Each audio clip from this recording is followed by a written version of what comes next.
Bonjour à tous et bienvenue sur la chaîne de la Mangatière, c'est Noir qui vous parle et on est enfin là pour la critique des 50 abonnés. Je sais que vous l'avez attendu et la vidéo est là. Aujourd'hui on va parler de Death Tube qui est un bon manga et c'est pour la vidéo des 50 abonnés que je vous en parle car j'ai vu plusieurs personnes dans les commentaires qui avaient dit que voilà, ils aimeraient bien voir une critique sur Death Tube, donc pour fêter les 50 abonnés, je vous fais cette critique. Mais avant de commencer, j'aimerais vraiment vous dire merci pour les 50 abonnés, puisque 50 abonnés, bon on est un peu au-dessus maintenant, on est 63 au moment où je fais cette vidéo je crois. C'est vrai que 50 abonnés à l'échelle de YouTube, c'est pas du tout énorme, le premier youtubeur français a 11 millions quelque chose. Mais pour une personne comme moi, qui voilà, est juste fan de manga et veut en parler avec vous, c'est vraiment un kiff. Et voilà, j'espère qu'on va continuer à évoluer, qu'on va continuer à avoir des gens qui vont me suivre, qui vont me parler, qu'on va pouvoir discuter ensemble et tout ça. Mais en tout cas, voilà, merci beaucoup à vous.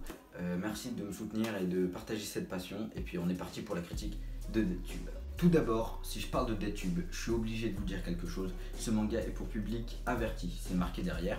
Lecteur averti. Donc voilà, c'est pas à placer dans les mains de tout le monde, puisque Death Tube, c'est du sexe, drogue et rock'n'roll. Oh putain. Merci. Donc Death Tube, c'est un manga pour public averti. C'est un seinen scénarisé par Mikoto Yamaguchi et au dessin on a Tuta Kitakawa. Donc voilà, ça c'était pour la présentation des mangakas qui sont derrière. Il faut savoir également que Death Tube s'est pré-publié au Japon depuis mai 2014 et en France depuis juin 2016, donc on a eu quand même un peu de retard, mais il n'y a que 8 tomes qui sont sortis au Japon et 6 en France, le 7ème arrivant le 31 janvier je crois. Et maintenant vous êtes totalement en droit de vous demander de quoi ça parle Death Tube, c'est quoi l'histoire, qu'est-ce que ça nous raconte. On voit ici une couverture totalement énigmatique. Qu'est-ce que ça peut bien raconter? Et ça, je vais vous le dire tout de suite dans le résumé qu'on regarde maintenant. Mashiya Tomohiro est un étudiant en 2e année à l'académie AE, qui se balade toujours avec une caméra sur lui car il est inscrit dans le film club de son lycée. Il est alors abordé par une fille nommée Mashiro Mai, en 2e année elle aussi, qui lui demande de la filmer quoi qu'il arrive pendant 2 jours. Il ne comprend pas bien le principe ni l'intérêt de ce que lui demande sa camarade, jusqu'à ce qu'elle assassine son petit ami sous ses yeux pendant une partie de jambes en l'air. Oh mon dieu, c'est dégueulasse. Elle lui explique alors qu'elle participe à un jeu internet dont le principe est de faire le plus de vues, quels que soient les moyens utilisés. Elle lui explique également que c'est un concours, donc qu'elle n'est pas la seule à participer. En effet, bien qu'on puisse commettre des crimes comme des viols ou des meurtres, seul le perdant, c'est-à-dire la personne ayant fait le moins de vues, est punie et paye pour tous les crimes commis par les autres joueurs. De plus, chaque vue apporte 100 000 yens, soit 810 € à son réalisateur. Autant dire que cela encourage à participer. Tomohiro est donc lancé dans cette aventure folle qu'est Death Tube. Il va devoir lutter pour les vues s'il ne veut pas payer pour les crimes des autres. Ouais, grosso modo, c'est le résumé Wikipédia que j'ai un peu modifié vite fait. Mais bon, j'espère que vous avez compris et que vous comprenez du coup maintenant pourquoi c'est pour public averti.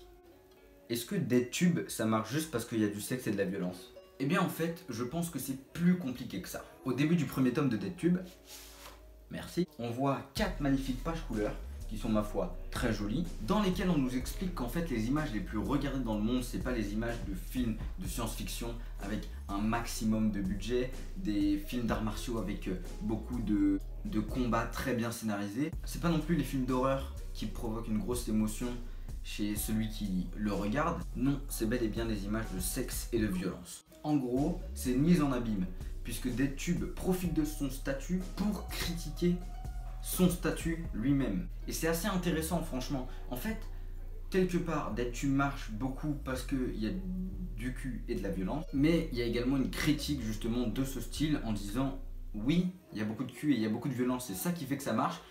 Mais si tu réfléchis, il n'y a pas que ça. On voit des animés toujours plus débiles où c'est juste des filles avec des atouts proéminents qu'on montre partout. Il y a un public pour le regarder. Death Tube, je pense qu'il prend ce parti-là de mettre en avant ça, mais en même temps, il s'en sert pour écrire son scénario autour et en faire une critique, et je trouve ça très intéressant. Ce point-là étant traité, on va s'intéresser tout de suite au premier point. Pourquoi j'aime bien Death Tube? Parce que oui, je ne l'ai pas encore dit, hein, mais j'aime bien Death Tube. J'aime bien Death Tube. Vous avez sûrement vu ma vidéo de ma Mangatech, elle est à peu près à 2000 vues, donc je pense que la plupart des gens sur cette chaîne ont vu ma Mangatech, et j'explique dedans que je suis pas fan des survival, mais que voilà, Death Tube qui est un survival, j'aime beaucoup. Pourquoi me direz-vous? Eh bien parce que Death Tube casse cette idée du survival basique. Je vous donne un exemple, King's Game, le premier, le King's Game normal, pas Origin, pas J'ai oublié les autres noms, il y en a tellement, c'est le bordel. King's Game, en fait, on s'intéresse à un groupe d'étudiants, donc une classe en particulier, avec le jeu du roi, donc qui crée le survival, mais c'est toujours les mêmes règles. Si je dis pas de bêtises, ça fait longtemps que je les ai lus. C'est des défis à faire, si tu fais pas le défi, tu meurs. En gros, c'est une sorte d'action ou vérité avec des gros réacs sa mère. C'est toujours la même chose, même si en soi le défi va changer et va impliquer le nombre de morts et tout ça, c'est un peu toujours la même chose. C'est le même groupe de personnes avec le même principe qui crée le survival, et donc c'est assez répétitif et je trouve ça un peu chiant, surtout qu'à la fin il reste toujours 3 ou 4 personnages que tu vois venir et tu sais, ouais, lui il va survivre, lui il va survivre, lui il va mourir, c'est sûr, donc tu vois ce qui va se passer. Contrairement à DeadTube, puisque comme je l'ai dit dans le résumé, DeadTube, en fait, tu uploads une vidéo. Et dans ces vidéos, en fait, tu vas avoir des thèmes imposés auxquels tous les participants de DeadTube doivent participer, ou alors tu vas avoir des thèmes libres. Mais en tout cas, chaque thème change. Pour vous donner des exemples de thèmes, il y a des thèmes où ils doivent filmer quelque chose et la seconde filmée, en fait, rapporte de l'argent. Il y a un thème où il faut mettre en œuvre un suicide. Il y a un thème où il faut tout simplement filmer une certaine personne et faire un maximum de vues comparé à cette personne. Donc vous voyez, il y a plein de thèmes différents, je ne les ai pas tous cités, mais c'est-à-dire que ce qui crée le survival, même si on arrive souvent à la même finalité, c'est-à-dire beaucoup de sexe, beaucoup de choses horribles, que je vais pas tout expliquer, hein, parce qu'on n'est pas là pour ça. Donc, ce côté un petit peu, l'horreur est créée différemment, et en plus, dans chaque défi de DeadTube, il y a des nouveaux arrivants sur DeadTube, et il y a des anciens qu'on rencontre, il y a des nouveaux personnages. Donc les personnes changent en fait, même si on garde des personnages principaux comme Mai, comme Tomohiro, comme également Miwa. Donc voilà, ça change et ça permet de ne pas être trop répétitif et de pas forcément voir la fin. Même si bon, il y a quand même des points négatifs à ce manga dont je parlerai à la fin de la vidéo. Puis même, je trouve que DeadTube est assez inventif sur ses scénarios, dans le sens où, par exemple, il y a un arc qui dure du tome, de la fin du tome 3, moitié tome 3 à moitié tome 6, donc qui fait en gros 3 tomes. On va s'intéresser beaucoup à une sorte de scénario un peu film d'horreur, survival. C'est un survival dans un survival et c'est vachement intéressant. Cet arc, il permet d'explorer plein de choses différentes et en fait je pense que c'est vraiment ça la force de DeadTube, c'est que chaque défi est différent. Chaque nouveau thème apporte sa petite pierre à l'édifice, ou son cadavre, hein, c'est comme tu veux. Tu fais une pile de cadavres au fur et à mesure des arcs. Je pense qu'elle est vraiment là la force de DeadTube, pas d'empiler les cadavres, hein, t'auras compris, c'est d'empiler les différents défis et donc de travailler un peu tout l'univers, sachant que tu peux avoir des arcs qui vont plus travailler les personnages, un tel ou un tel personnage, hein. Il y en a qui vont plus travailler l'idée de DeadTube, le concept, puisque finalement c'est assez simple comme concept, mais comme tout concept, il a ses limites. Et c'est intéressant de voir où est-ce qu'on peut pousser les limites de DeadTube. Mais ça, j'y reviendrai plus tard encore. Putain, je sens que cette vidéo va être longue, hein.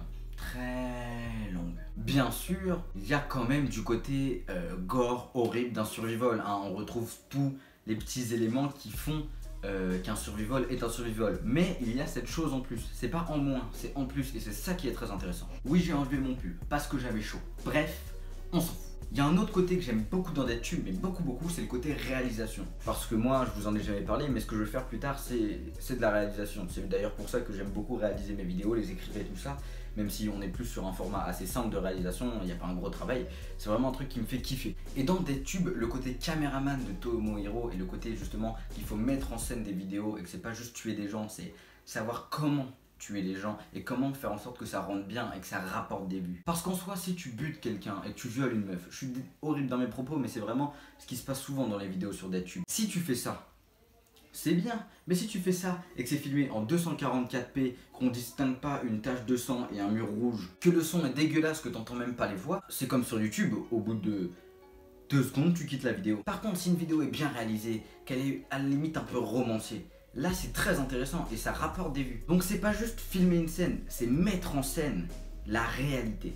Puisqu'il n'y a pas d'acting, ou à la limite pour les gens qui sont du côté de la réalisation, mais pour les victimes qui vont être tuées, pour les gens qui sont pas au courant de ce qui va leur arriver, il n'y a pas d'acting, c'est que du réel. Et c'est ça qui est très intéressant, c'est une réalisation réelle. Ouais mon gars. En fait, je pense que dans DeadTube, on s'intéresse plus à la création de l'horreur, plus qu'à l'horreur. Et ça encore, c'est un putain de point positif. Je vais vous donner un petit exemple, j'en ai déjà parlé très vite fait dans cette vidéo. Il y a un moment où on doit mettre en scène son suicide. Les personnes doivent mettre en scène leur suicide, c'est pas un thème obligatoire, chacun participe. Et en fait, comparé aux gens qui juste se suicident basiquement, Tomohiro va décider de romancer un suicide. Alors c'est un petit spoil puisque c'est vraiment une petite partie, un tout petit arc. Il prend même pas un tome, vraiment c'est tout court, mais c'est juste pour vous dire, vous voyez, on romance l'histoire. Et ça c'est très intéressant. Maintenant j'aimerais bien qu'on traite les personnages, puisqu'il y a deux personnages qui sont quand même assez intéressants. Mai Mashiro et Tomohiro Mashiya. D'ailleurs j'ai l'impression que si tu fais un mix de leurs noms, tu pourrais retrouver un peu leurs noms. C'est chiant. Non, oubliez, c'est chiant. Tomohiro, il est très important. Déjà, par ce côté réalisation que je viens d'aborder, mais ça, on clôt le sujet. Il a le rôle de caméraman, de réalisateur, ce qui le rend très important. Mais il y a également une question sur son côté pervers. Tomohiro prend, en tout cas, on nous montre, ou on nous fait comprendre, ou on essaye de nous faire comprendre, ou de nous faire penser, ou de nous faire imaginer. On essaye de nous faire croire, on va dire, ou comprendre que Tomohiro prend du plaisir à filmer ses horreurs finalement, parce que c'est réel et que c'est pas justement quelque chose de faux. Il y a un autre personnage qui pense un peu ça dans des tubes, je vais pas vous en parler plus, vous le découvrirez dans le deuxième tome je crois. Je crois que c'est ça, deuxième tome. Bref, vous vérifierez. Et si t'as pas les tomes chez toi, eh ben tu les achètes parce que c'est du bon mon gars, c'est du bon produit. Et il y a d'autres personnes aussi qui s'intéressent à ce côté pervers, c'est-à-dire que par exemple Miwa, un autre personnage, va un jour demander à Tomohiro, si je suis en danger, qu'il m'arrive un truc horrible, est-ce que tu seras capable d'arrêter ta caméra pour venir me sauver, ou tu continueras à prendre du plaisir à regarder à travers ta caméra et à filmer ces images? Dans le sens, est-ce que tu privilégies ta vidéo plutôt que la vie des gens? Est-ce que tu sauverais les gens que tu es en train de filmer, ou tu privilégierais? C'est très chiant à dire comme mot, privilégier. Voilà, il y a toute une question sur son côté pervers, et la première personne qui met en lien ce côté pervers, qui nous le montre, qui nous le décrit et qui nous dit que elle arrive à le sentir et que ça lui ressemble, c'est Mai Mashiro. Mai Mashiro, c'est un peu un mix entre une petite fille innocente, une bombe sexuelle et Hitler. Mai Mashiro. En gros, pour vous donner une idée, Mai Mashiro, c'est vraiment la brute. C'est elle qui tue les gens, c'est elle qui a les idées horribles. Elle crée l'horreur. Et Tomohiro met en scène l'horreur. Et c'est là le point dans leur duo. Le truc, c'est que Mai fait des actions, fait l'horreur, mais pas forcément pour les vues, elle le fait plus pour procurer du plaisir à Tomohiro. Il y a quelque chose de malsain là-dedans. En fait, je pense qu'elle teste Tomohiro en lui disant, ou Mashiya, hein, je sais pas comment vous l'appelez, moi je l'appelle Tomohiro. Elle le teste en créant de l'horreur plus ou moins travaillée pour essayer de sortir son côté pervers, de lui montrer, de lui faire voir, de lui faire comprendre et de voir s'il est vraiment comme elle. D'ailleurs, le nouvel arc qui arrive à peu près à la moitié du tome 6 annonce vraiment un gros travail de personnage sur Mai et Tomohiro et sur leur relation. Et ça a l'air vraiment intéressant. Ce côté pervers dont je vous parle risque d'être bien travaillé et ça c'est très cool. Donc Mai, c'est vraiment celle qui protège. C'est celle qui crée l'horreur, mais c'est celle qui protège. Elle est forte, elle est intelligente, elle est douée et elle est un peu vicieuse et maligne. C'est très intéressant et ce duo marche très bien ensemble. On attend de voir comment ils vont évoluer les deux. Mais franchement, c'est assez cool à suivre et assez intéressant. Tu te poses des questions, ça fait se poser des questions. C'est important de se poser des questions dans un manga, vous n'êtes pas d'accord? Je pense que vous êtes d'accord. Par exemple, quand j'avais fait ma critique sur Gantz, j'avais dit que dans Gantz, ce truc là, pour ceux qui auraient oublié, d'ailleurs allez lire, c'est vachement cool. Et allez voir ma critique aussi, parce que voilà, c'est rapide et puis elle est cool. Elle est cool. J'avais dit que dans Gantz, malgré les déjà 6 tomes que j'avais lus, les héros ne se posaient pas de questions sur c'est qui Gantz, c'est quoi cette histoire. En gros, sur tout leur univers, tout ce qui leur arrivait, ils se posaient pas vraiment de questions. Et du coup, ça pouvait amener à en dégoûter certains. Et quelqu'un dans les commentaires m'avait dit, et merci à lui, qu'il avait lu Gantz jusqu'à loin, je sais plus exactement quel tome, et que il avait toujours pas de réponse à toutes les questions que posait le scénario et que ça le saoulait un peu parce qu'il aimerait bien avoir justement les réponses et comprendre. Et dans DeadTube, on retrouve un peu le même problème dans le sens où pour l'instant, en tout cas pour l'instant, on ne se pose pas vraiment de questions sur qui a créé DeadTube, qui gère DeadTube, comment les gens sont-ils forcés de se rendre à la police une fois qu'ils ont moins de vues. On nous a parlé une fois dans le manga de quelqu'un qui va se rendre, comme je vous l'ai expliqué dans le résumé, il faut se rendre, tout ça. Mais est-ce qu'il a été forcé à se rendre ou est-ce qu'il y allait naturellement? Est-ce que vous pensez que si Tomohiro faisait le moins de vues sur une vidéo DeadTube, il irait se rendre naturellement? Il n'essayerait pas de lutter ou quelque chose comme ça? Et puis c'est sûr qu'il y a quelqu'un qui gère DeadTube, c'est évident. On a juste une petite information, dans le tome 2 je crois, ou 3, je ne sais plus exactement. On nous parle d'une personne qui a été recrutée par DeadTube. Une personne à qui on proposait de vider son casier judiciaire contre de jouer un rôle en fait dans un thème de DeadTube. Je vous en dis pas plus, faut laisser un petit peu de mystère.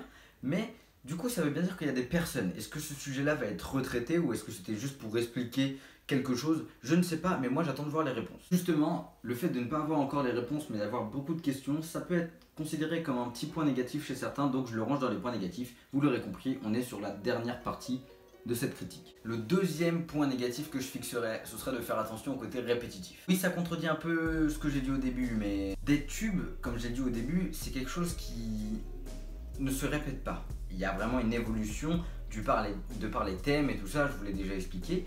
Mais il faut faire attention à ce que ça ne devienne pas répétitif. Justement, que les thèmes se ressemblent tous, ou que tous les personnages survivent à chaque fois. Car pour l'instant, je vous avoue que il n'y a pas forcément énormément de morts chez les personnages qu'on suit le plus en fait. Et que voilà, ce qui est blasant aussi dans un survival, c'est de savoir quasiment qui va survivre. Et de ne pas être en stress pour les héros. Donc il faut faire attention à ce que ce soit pas répétitif, à réussir à créer vraiment du suspense et à se dire merde, qu'est-ce qui va se passer là? Je m'y attends vraiment pas, je sais pas ce qui va arriver. On va parler du dessin maintenant. Comme d'habitude, je vais vous montrer quelques images, mais comme c'est DeadTube, il risque d'y avoir peut-être des images un peu choquantes qui vont défiler pour ceux qui sont jeunes. Donc voilà, je préviens, faites attention. Donc maintenant, on parle du dessin. Donc voilà, maintenant on va s'intéresser au dessin. Putain, il y a une amélioration de la qualité, j'espère que vous la voyez. Alors déjà, j'ai pris le premier tome comme d'habitude pour pas que voilà, vous soyez un petit peu spoilé. Donc au début, comme je vous l'ai dit, il y a quand même 4 pages couleurs qui sont assez jolies. Sinon, au niveau du dessin, voilà, il n'y a pas énormément d'arrière-plan. Il y en a quand même qui sont faits, mais c'est principalement des petites lignes, voilà, comme vous pouvez le voir. Sinon, c'est un dessin vraiment assez basique, assez simple, assez efficace. Faut dire que par contre, les scènes de violence et de sexe sont très bien retranscrites. Il y a un joli travail sur les émotions des personnages, on les ressent vraiment, c'est très intéressant. Voilà, donc c'est un dessin vraiment basique, avec pas énormément de traitement d'arrière-plan, mais quand même assez efficace, assez provoquant, assez touchant. On comprend bien l'action, on suit bien dans les quelques phases de combat qu'on peut avoir, ou tout ça, on comprend bien qui donne le coup, qui le prend, c'est assez clair. Donc c'est simple, efficace, clair, mais rien d'extraordinaire. Voilà pour ce qui était du dessin de DeadTube. Voilà, ça c'était le dessin. Sinon, comme je l'ai dit précédemment, l'arc qui arrive là a l'air très intéressant et a l'air de traiter un bon côté personnage qu'on attend depuis un peu le début du manga, et donc ça c'est très cool. Oui, on n'est plus dans les points négatifs, là on est sur la conclusion. Et en plus, le tome 6 se finit vraiment en cliffhanger comme ça là. Donc voilà, ça c'était pour ma critique de DeadTube. Moi je trouve que c'est vraiment un très bon manga. Je prends beaucoup de plaisir à le lire. C'est vrai que des fois, il y a des scènes de sexe qui sont pas forcément nécessaires. Il y a des scènes de violence qui sont pas forcément nécessaires, mais comme je l'ai dit, tout est assez bien mélangé quand même dans l'ensemble, et il y a vraiment quelque chose qui fait qu'il est un peu unique, ce manga. Il ressemble pas forcément aux autres, malgré le fait que voilà, il se base vraiment sur le sexe et la violence. Mais il y a une critique de ça, il y a un traitement de personnage qui est assez intéressant, il y a un côté réalisation qu'on voit pas partout qui est assez intéressant. Il y a un côté, l'horreur change tout le temps, et donc ça, je modifie un peu tout ce qui se passe. Donc voilà, DeadTube, je trouve ça très cool, allez vous le procurer dans des librairies, mais vraiment ne soyez pas trop jeune, parce que faut faire attention, ça peut être vraiment choquant pour certaines personnes. Il y a des scènes de gore qui sont vraiment montrées, des scènes de sexe qui sont vraiment montrées, ça fera plaisir à certains, ça peut choquer d'autres, donc vraiment faites attention, il y a un âge pour tout, lisez d'autres mangas. Si vous êtes jeune, allez sur du My Hero Academia, c'est du lourd. Sinon pour ceux qui ont entre 5 et 6 ans, il y a Berserk aussi, c'est bien Berserk, c'est calme, c'est joyeux, c'est heureux. Ouais. Bref, voilà, ça c'était ma critique sur DeadTube et j'espère qu'elle vous aura plu. Je suis de retour sur YouTube comme je vous l'ai dit dans le mini sketch que j'ai fait. Je suis très pressé de faire plein de choses, de réécrire des critiques. En tout cas, je vous souhaite à tous une bonne année, puisqu'on arrive sur la fin d'année et c'est la dernière vidéo de l'année 2017. J'espère que l'année 2018 avec la Mangatia va être vachement cool, qu'on va faire plein de choses ensemble, qu'on va grandir, qu'on va discuter. Voilà, j'espère vraiment que cette chaîne va évoluer et qu'on va réussir à construire plein de choses ensemble. Continuez à vivre cette passion du manga ensemble avec vos amis, parlez-en, c'est vraiment génial, c'est un noble art et je suis très content de partager ça avec vous. En tout cas, merci d'avoir suivi cette critique. J'espère que pour ceux qui voulaient se faire un avis sur DeadTube, je vous ai aidé. Si vous avez un avis différent du mien, n'hésitez pas à le mettre dans les commentaires, on peut discuter, je réponds à tous les commentaires, donc il n'y a absolument pas de problème. Et abonnez-vous pour voir les prochaines vidéos qui vont arriver si vous n'êtes pas encore abonné et que vous venez de découvrir la chaîne. T'es chaud? Ah merde, non, c'est déjà la fin. Je pars par là, moi.